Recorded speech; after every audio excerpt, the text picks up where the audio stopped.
How to remove a backup file from your DirectAdmin. You can free up disk space by deleting backup files you no longer need.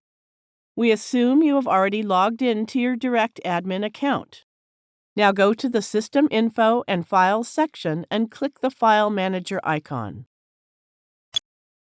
Click to open the backup folder and look for the backup file you wish to remove. Right-click the backup file and select the Remove option.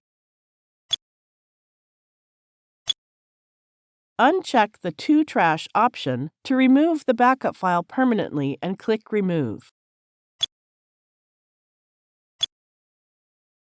Success! The backup file has been removed. Thank you for watching.